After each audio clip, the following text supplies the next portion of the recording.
अखण्डमण्डलाकारम् व्याप्तं येन चराचरम् तत्पदं दर्शितं येन तस्मै श्री गुरुवे नमः। आज का विषय है ध्यान। अष्टांग योग के श्रृंखला में ध्यान, योग दर्शन, विभूतिपाद, सूत्र 2। महर्षि पतंजलि कहते हैं, तत्र प्रत्यैकतान्यता ध्यानम, अर्थात जहां चित्त को लगाया जाए उसी में वृत्ति का एक तार चलना ध्यान है। बीच में किसी प्रकार का कोई ब्रेक न हो, एक तार चलता रहे। धारणा में चित्त को किसी एक स्थान पर स्थिर किया जाता है।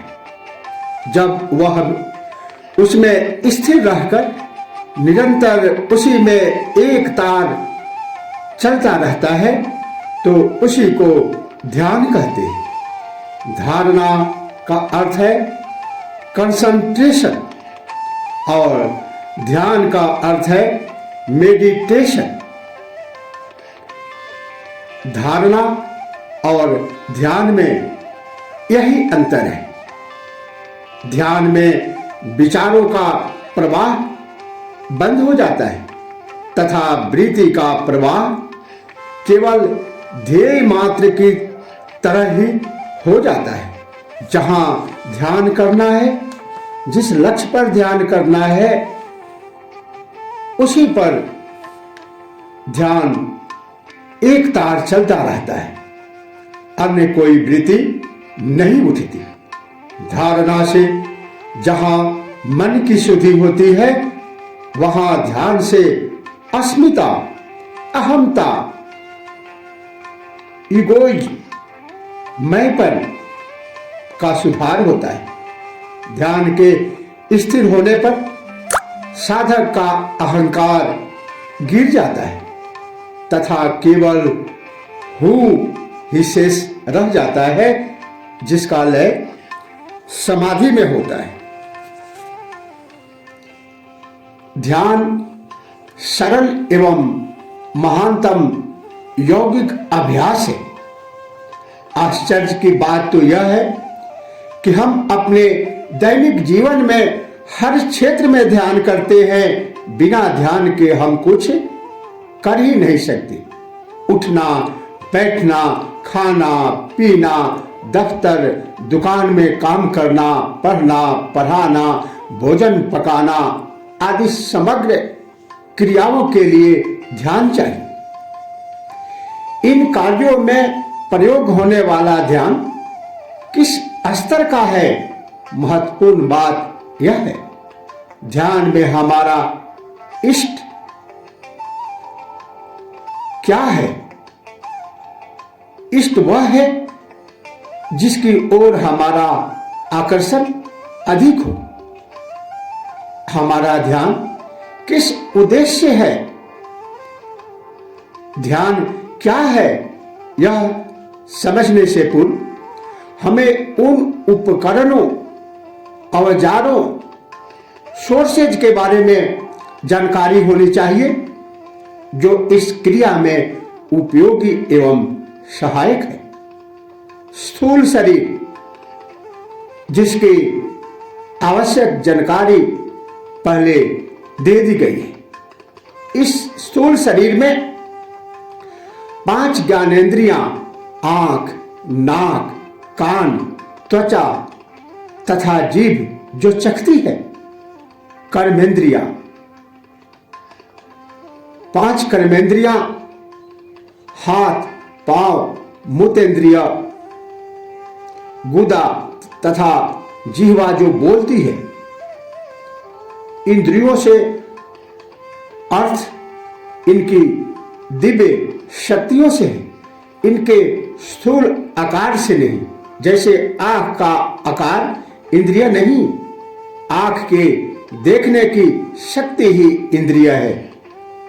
इन 10 इंद्रियों का स्वामी मन है। मन में ही विचारों का आदान प्रदान होता रहता है। इन विचारों का निर्णय या स्वीकृति बुद्धि देती है। जो भी क्रियाएं हम जीवन में करते हैं उनके प्रभाव जहां अंकित होते हैं उसे ही चित्त की संज्ञा दी गई है।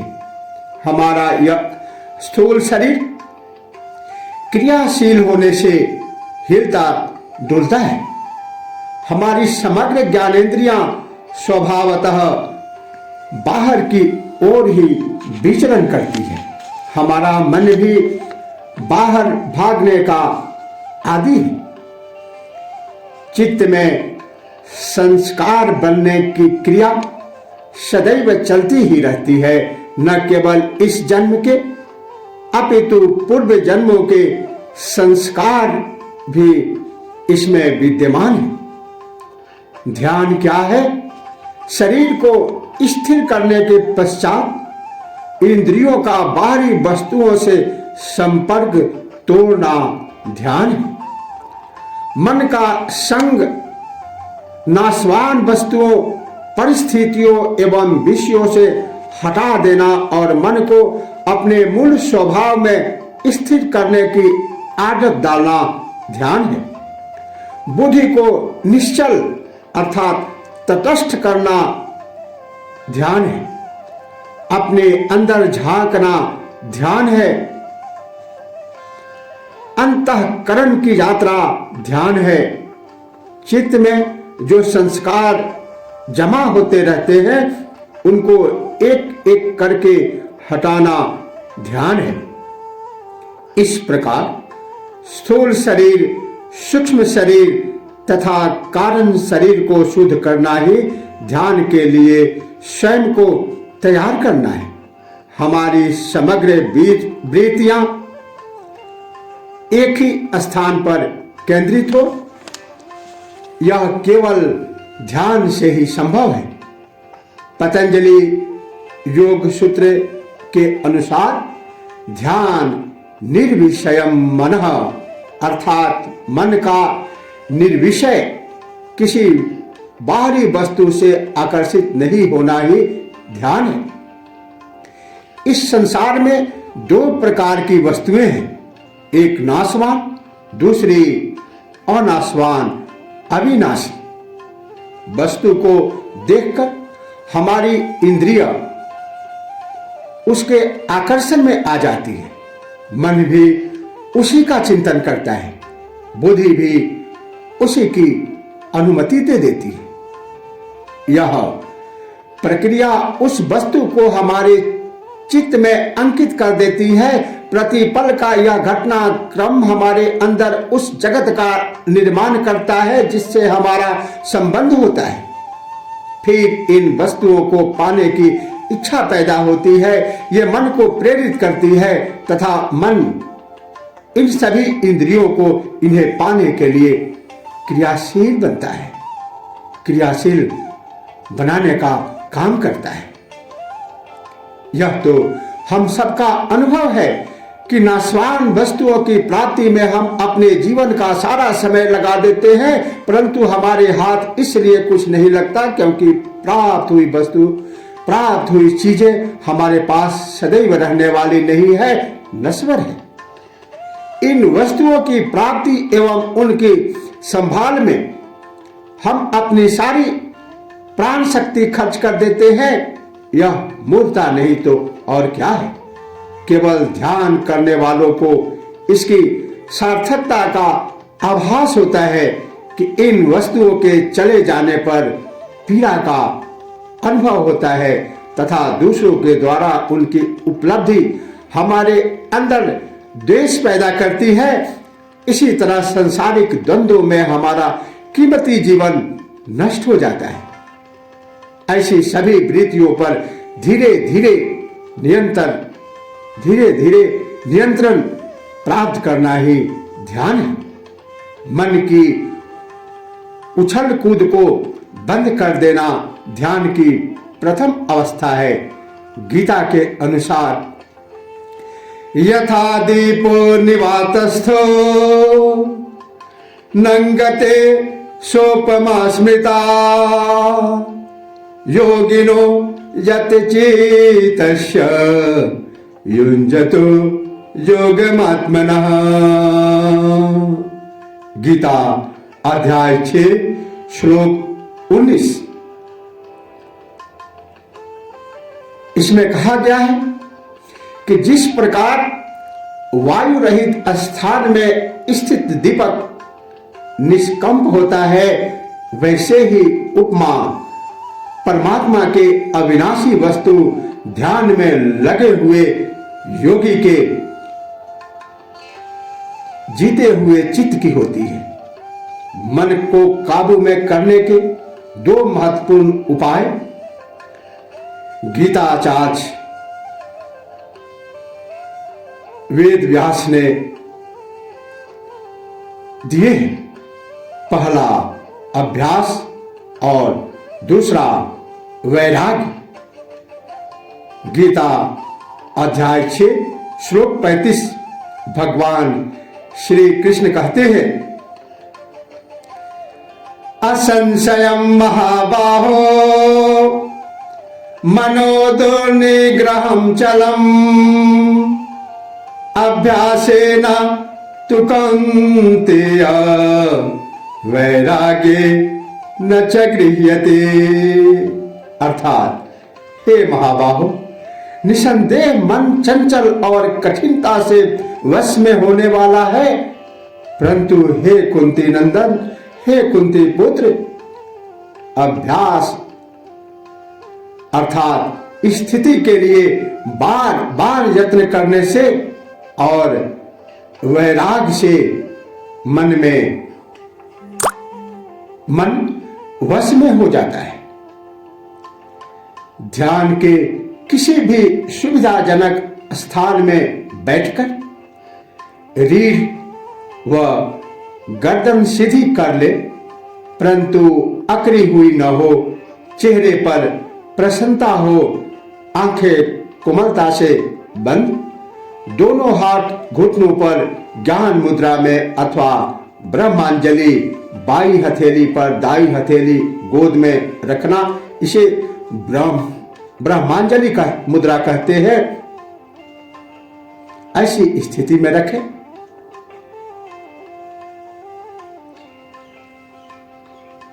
ध्यान की सरल विधियां। दिनचर्या दर्शन। पद्मासन में बैठे दिन भर में जो भी कार्य प्रातः से रात तक किए हैं, उनका क्रमशः अवलोकन करें।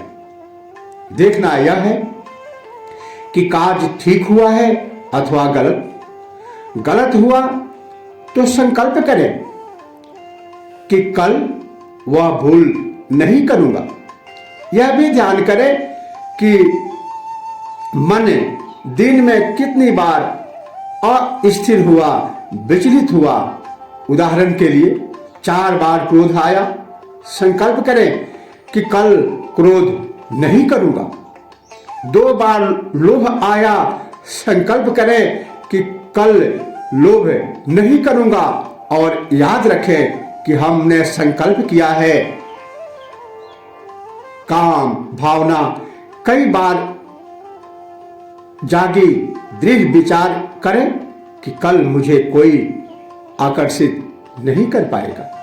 इसी प्रकार सभी दोषों का चिंतन करते हुए उन्हें दूर करने का निश्चय करें। यह अभ्यास रात्रि में सोने से पूर्व बहुत अधिक उपयोगी होता है। अगले दिन अपने इन संकल्पों को दृढ़ता से पालन करें। रात में ध्यान के समय उनका मूल्यांकन करें। यदि कहीं भूल हो जाए तो पश्चाताप के रूप में अपने को दंडित कर सकते हैं। जैसे यदि मैं चाय पीने का आदी हूं तो 1 सप्ताह तक चाय नहीं पीऊंगा। इनके अतिरिक्त अपनी प्रिय वस्तु व आदत का त्याग कर सकते हैं। इससे दो लाभ होंगे। जिसका संकल्प किया था वह बुराई छूटेगी। जिस आदत का मैं गुलाम हो चुका हूं, जिसका दास हो चुका हूं, उसकी दासत्व, उसकी गुलामी से आजादी मिलेगी, वह आदत छूटेगी। इस प्रकार धीरे धीरे सभी दोष एक एक करके दूर होते जाएंगे। एक दिन मन की निर्मलता अवश्य प्राप्त होगी। किंतु आवश्यक यह है कि यह उपाय सुनने मात्र से, प्रवचन की शाबाशी देने से काम चलने वाला नहीं है। इस पर स्वयं चलना पड़ेगा, संकल्प लेना पड़ेगा, दृढ़ संकल्प के साथ आगे बढ़ना पड़ेगा। प्रातः कृत ध्यान, प्रातः 4-5 बजे के बीच में जैसा कि संभव हो उठे। अगर आवश्यक हो तो लघु शंका इत्यादि से निपटकर हाथ पैर मुंह धोकर कुछ समय के लिए ध्यान में बैठे। इस समय ध्यान अच्छा लगता है क्योंकि इस समय तामसिक व राजसिक वृत्तियां शांत रहती है। पद्मासन या ध्यान के किसी आसन में बैठे। इस समय अपनी दिनचर्या की तालिका बनाना है कि दिन भर में कौन कौन से काम किस किस समय करने हैं। यदि कार्य बहुत अधिक है तो ध्यान के बाद उन्हें अपनी नोटबुक में वैसा ही लिख लें, उसी प्रकार अपनी दिनचर्या व्यतीत करें। रात्रि में जो संकल्प किया था उसको भी दोहरा लें, फिर दृढ़ता से उनका पालन करें। एक दिन आपको स्वयं आश्चर्य होगा कि आपके सारे कार्य वैसे ही पूरे होते हैं जैसा कि आप चाहते हैं, और वह भी 100% सफलता के साथ। ऊपर की दोनों विधियां सांसारिक दृष्टि से सहायक होने के साथ साथ ध्यान की एकाग्रता तथा ध्यान की गहराई में पहुंचने में बहुत ही महत्वपूर्ण सिद्ध होगी। ध्वनि अनुसंधान, प्रणव उच्चार, ओम का उच्चारण, पद्मासन या ध्यान के सुविधाजनक आसन में बैठे ओम ऐसे ओम की ध्वनि लगाना आरंभ करें। इस ध्वनि में निम्नलिखित बातें ध्यान में रखें। ध्वनि आरंभ से लेकर अंत तक समान हो। ध्वनि श्रद्धायुक्त हो अर्थात अच्छी से अच्छी लय हो। प्रारंभ से लेकर अंत तक इस लय पर मन ठहरे। एक ध्वनि और दूसरी ध्वनि के बीच जो क्षणिक अंतराल है, मन उस प्रतिध्वनि का अवलोकन करे। यह प्रक्रिया तब तक चलती रहे जब तक कि मन पूर्णतः इस पर न ठहर जाए। तत्पश्चात कुछ देर मौन होकर बैठे और अपने मन की निश्चलता को निहारे, निरखें, देखें, विचारें। मानसिक जाप, पद्मासन या ध्यान के किसी सुविधाजनक आसन में बैठकर यह साधना मंत्र साधना के अंतर्गत आती है। यह साधना 3 स्तरों पर होती है: वैखरी, उपांशु और जपा जप। वैखरी का तात्पर्य है मुख से मंत्र का उच्चारण किया जाता है। यह पहली साधना है। यह जप के विधियों में इसे अधम कहा गया है। दूसरी है उपांशु।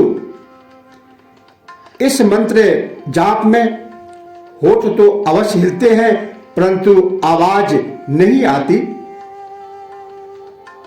जप के भाषा में इसे मध्यम कोटि का कहा गया है और सबसे उत्तम कोटि का जो मानसिक जाप है उसे अजपा जप कहते हैं। मानसिक जाप, होठ बंद रहेंगे और मन ही मन जाप होता है। ओम सोहम,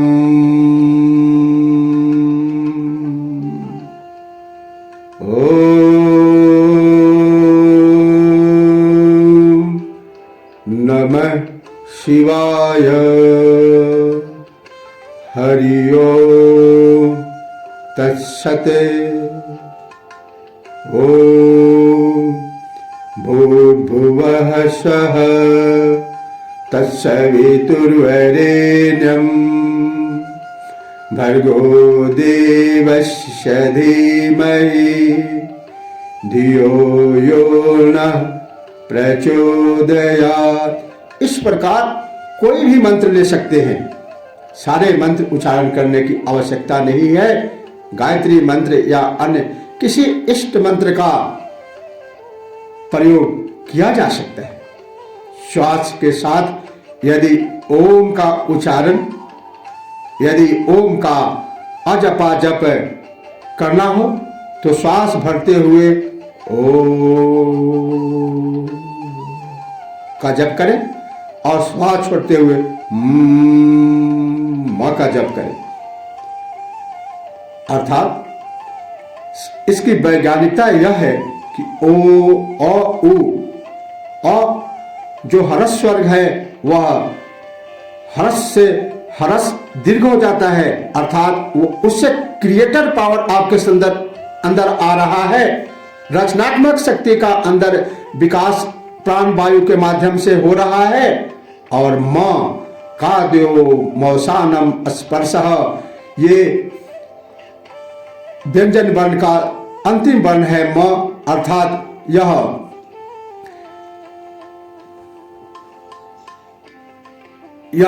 विनाश के प्रतीक है।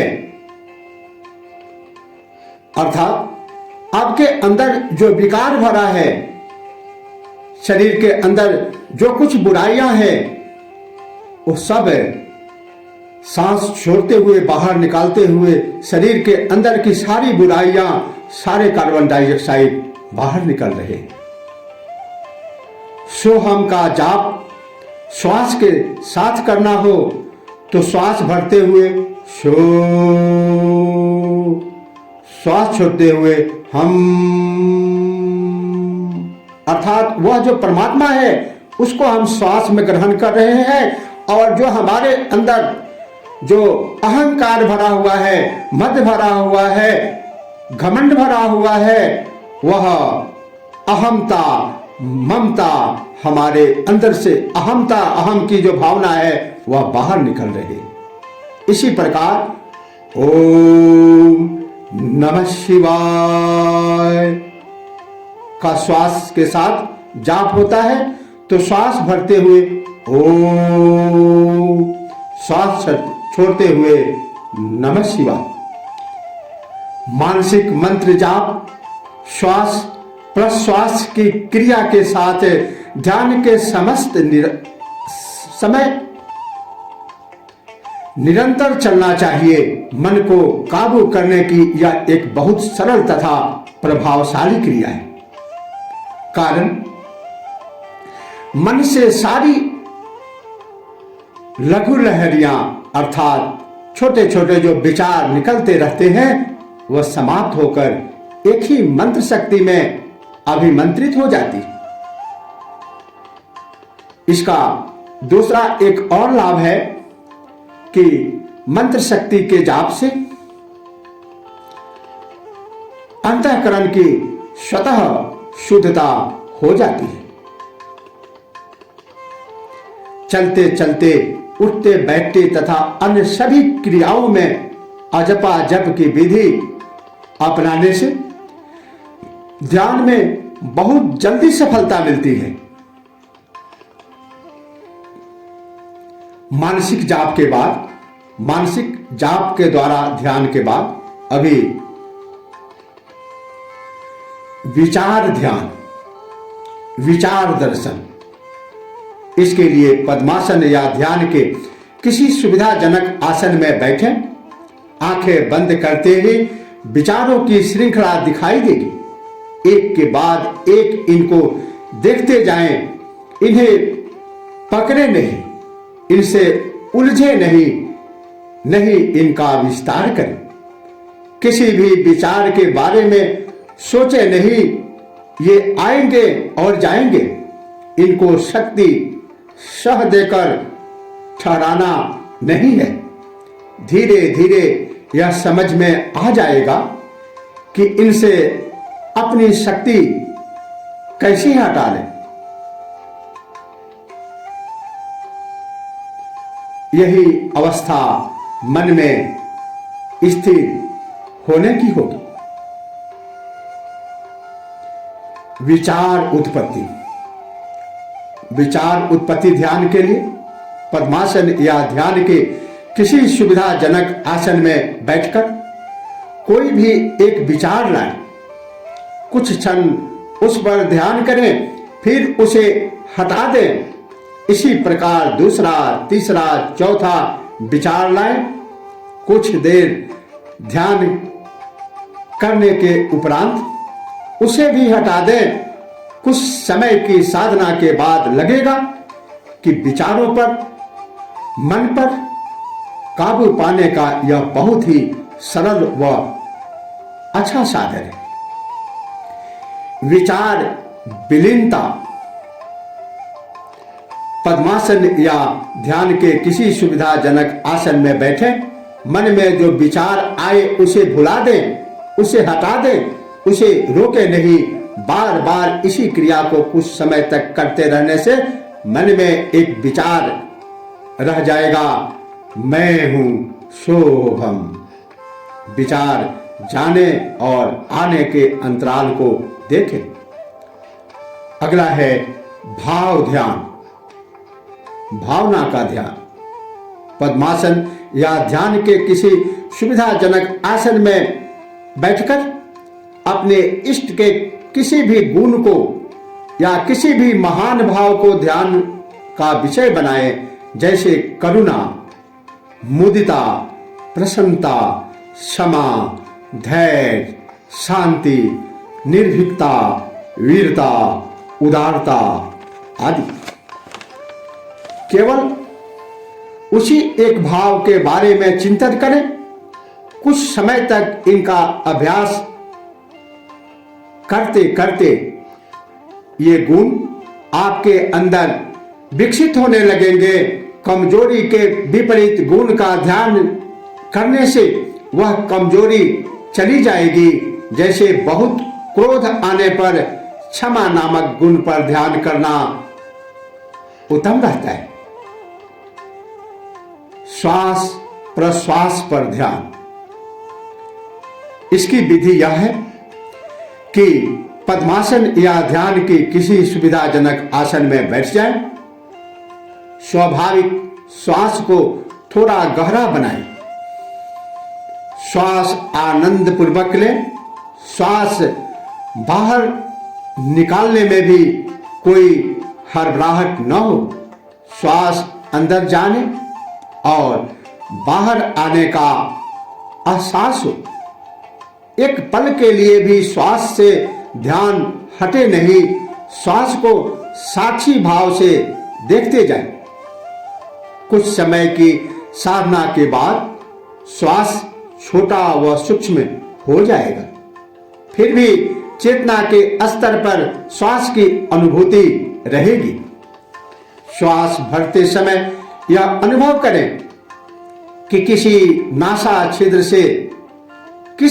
छिद्र से श्वास अंदर जा रहा है, दाएं से या बाएं से।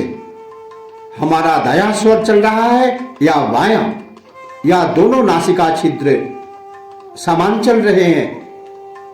यह आभास श्वास की पकड़ व ध्यान की गहराई का सूचक है। अर्थात श्वास ईरा नाड़ी बाईं ओर से और पिंगला नाड़ी दाईं ओर से अथवा सुषुम्ना दोनों ओर से प्रवाहित हो रहा है। कुछ समय के अभ्यास से पता चलेगा कि श्वास के प्रवाह की गति किस दिशा में है, सामने, नीचे, ऊपर, तिरछी या मिश्रित किस प्रकार की है। यह हमें क्रमशः पृथ्वी, जल, अग्नि, वायु तथा आकाश तत्व का बोध कराएगा। इस क्रिया से मन तो स्थिर हो ही जाएगा, इसके अतिरिक्त नाड़ियों में प्राण बोध तथा तत्व बोध भी हो सकेगा। अगला विषय है चक्र साधना। प्रथम चरण, पद्मासन या ध्यान के किसी सुविधाजनक आसन में बैठे श्वास प्रश्वास को गहरा बनाते हुए धीरे धीरे आनंद पूर्वक श्वास ले। शनै शनै धीरे धीरे श्वास को छोड़े। इस प्रक्रिया में यह अनुभव करें कि श्वास रीढ़ के मध्य में आ जा रहा है। कुछ श्वास इस प्रकार लेने के बाद श्वास लेते समय यह ध्यान करें कि प्राण, मूलाधार, स्वाधिष्ठान, मणिपुर, अनाहत, विशुद्धि, आज्ञा व सहस्रार चक्र में से संचालित हो रहा है। प्रथम चरण के बाद चक्र साधना के अंतर्गत द्वितीय चरण, श्वास बाहर निकालते समय ध्यान करें कि सहस्रार से मूलाधार तक एक एक चक्र से होता हुआ श्वास बाहर निकल रहा है। तीसरा चक्र साधना का तीसरा चरण, इसमें यथाशक्ति कुंभक में ओम इस मंत्र का जाप करें। तत्पश्चात श्वास को स्वाभाविक कर ले। अनुभव करें कि श्वास प्रश्वास मूलाधार से ही आता जाता है। इसी प्रकार हर चक्र में सहस्रार तक इस क्रिया को दोहराएं। पुनः सहस्रार से लेकर मूलाधार तक यही क्रिया करते हुए वापस मूलाधार से सहस्रार तक जाना है। अगला है राग द्वेष वृत्ति।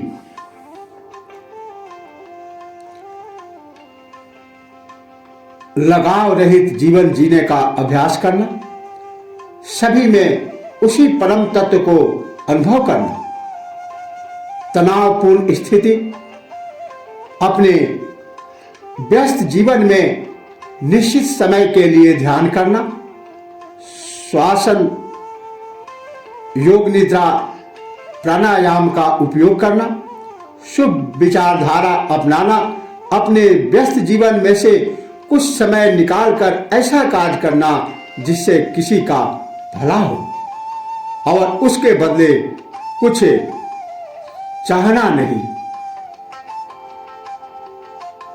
परोपकाराय फलन्ति वृक्षाः, परोपकाराय दुग्धन्ति गावः। ऐसे प्रकृति के साथ अपने को सामंजस्य स्थापित करना। अगला, अधिक भोजन एवं मोटापा। आवश्यकता से थोड़ा कम भोजन लेना, ठीक मात्रा में व ठीक समय पर भोजन करना, पौष्टिकता से पूर्ण गुणवत्ता वाला चबा चबा कर भोजन करना, पहले सलाद से पेट भर लेना और भोजन करते समय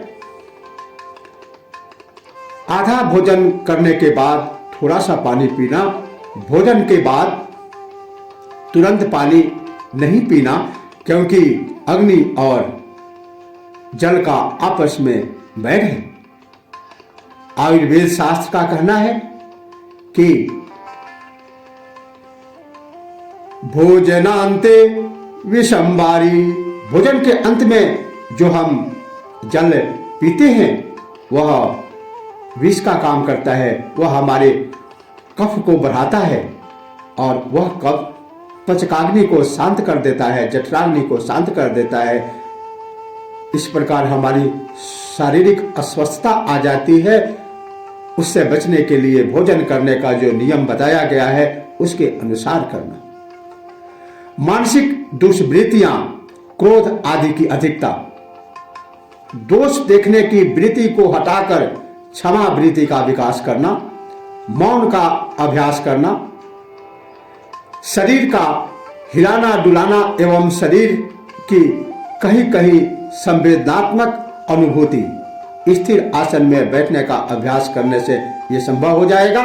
साधना का रुख सा जाना, पठार की तरह साधना कभी तेज होती है तो कभी मंद सी लगती है। जब रुकती सी महसूस हो समझे कि साधना पक रही है। धैर्य को अपनाएं।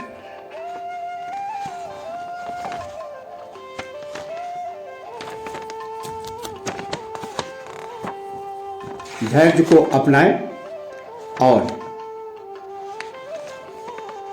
ध्यान की विधियों में निरंतर अभ्यास करें और निष्काम कर्म के लिए अपने आप को तैयार करें। इस प्रकार से अंतःकरण शुद्ध हो जाएगा और ध्यान निरंतर चलता रहेगा। ध्यान लगने से चित्त की शुद्धि स्वतः हो जाएगी और धारणा, ध्यान, समाधि के माध्यम से तीनों एक साथ मिल करके मनुष्य में आत्म संयम का गुण का वृद्धि हो जाएगा। तब त्वम असि का एहसास होगा। आज इतना ही। इसी के साथ ओम नमः शिवाय। जय श्री कृष्ण।